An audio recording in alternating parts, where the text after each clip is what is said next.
तो तब होगी ना जब तेरा भाई ना हो। वैसे भी शादी के बाद सारी प्रॉपर्टी भाई के नाम होती है। सृष्टि समझ जाती है कि उसे किसी भी हालत में माँ बाप की सारी प्रॉपर्टी को अपने नाम करना है, लेकिन कैसे? एक दिन सृष्टि का भाई शीनू कहता है, बहन क्या कर रही है?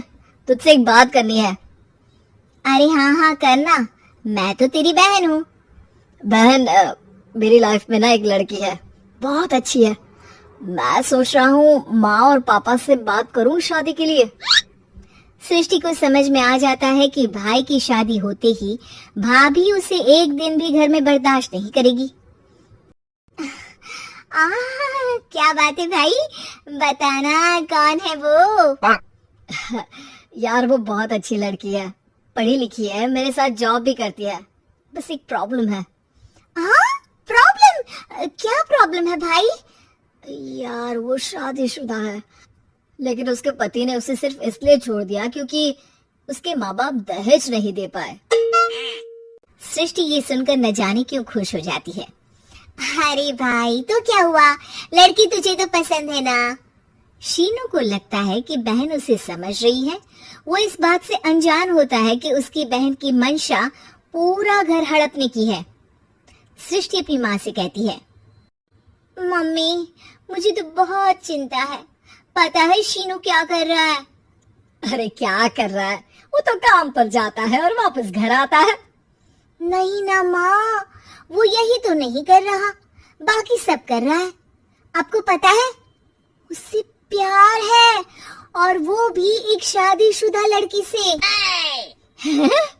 ये क्या हो गया? मैं सोसाइटी में क्या मुंह दिखाऊंगी?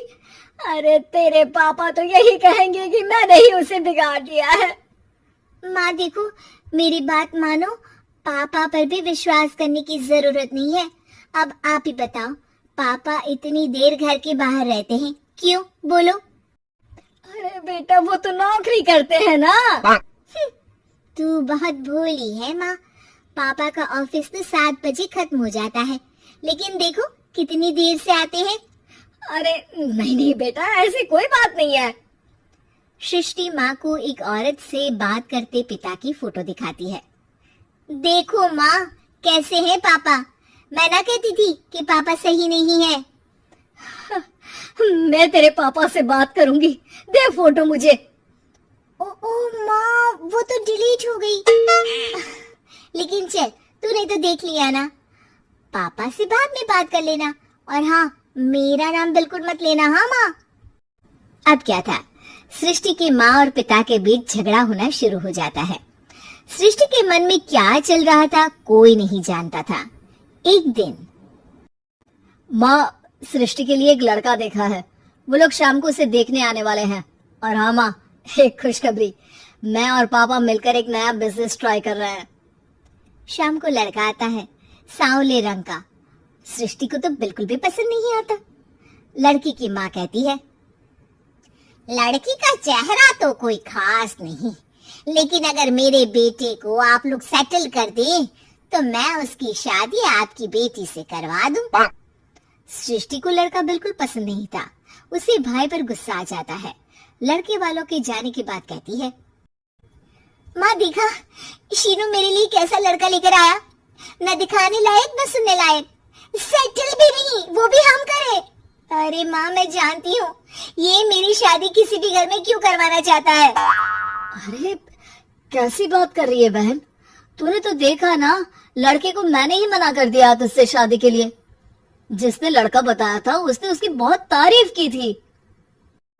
बात आई गई हो जाती है, लेकिन सृष्टि का मन शांत नहीं होता। क्या करूं कुछ समझ में नहीं आ रहा।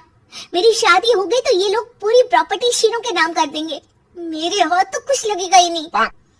तभी सृष्टि को आइडिया आता है। वो किसी वकील को फोन करती है।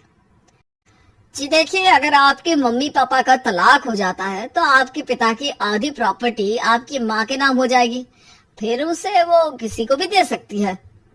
सृष्टि अब माँ को बेटे के खिलाफ भरती है। माँ शीनू पर नजर रखा करो, वो जिस लड़की के प्यार में है ना वो शादीशुदा है। यहाँ आएगी, सारा पैसा, रुपया, जमीन, जायदाद सब हड़प लेगी। पापा का भी हाल तुमसे छुपा नहीं है। ऐसा ना हो कि मैं और आप एक दिन सड़क पर भीख मांगे। हे भगवान, मैं तो जीते जी मर जाऊंगी अगर ऐसा हो गया तो।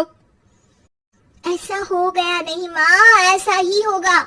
अभी समय है, आगे का सोच लो। मैं तो कहती हूँ पापा से आधी प्रॉपर्टी लेकर अलग हो जाओ। पापा की आधी प्रॉपर्टी भी हम लोगों को अगर मिल जाती है ना, तो अगले 7 जन्म सफल समझो। बेचारी माँ बेटी के कहने पर पति से तलाक लेकर अलग हो जाती है। सृष्टि अब पैसों से गाड़ी और अपने दूसरे महंगे शौक पूरे करने लगी। उसके दोस्त भी उसके पैसे इस्तेमाल करते। सृष्टि, कल तुम कहाँ थी? मैं सारा दिन घर पर अकेली थी। तो मैं क्या करूं? मैंने ठेका तो नहीं लिया है ना तुम्हें संभालने का। माँ को सृष्टि से ये उम्मीद नहीं थी। वो बैठकर रोने लगती है। वहीं उसका पति यानी कि सृष्टि के पिता आ जाते हैं। मैं जानता था कि तुम्हारा यही हाल होगा, तो आपने मुझे रोका क्यों नहीं? मैं रोकता तो तुम रुकती क्या? सृष्टि के कहने पर तुमने मुझ पर, अपने बेटे पर शक किया, लेकिन तुम ये भूल गई कि कैसे हम दोनों ने मिलकर जीवन में इतना सब खड़ा किया। माँ पति के गले लग जाती है। मुझे माफ कर दीजिए, मैंने आपकी कमाई का एक बड़ा हिस्सा गवा दिया। कोई बात नहीं, तुम साथ हो तो मैं ऐसी 7 प्रॉपर्टी खड़ी कर दूंगा। तभी वहाँ सृष्टि आ जाती है रोते हुए। माँ, मयंक ने मुझे छोड़ दिया। वो बोल रहा था जब तक मेरे पास पैसे थे तब तक ही वो मेरे साथ था।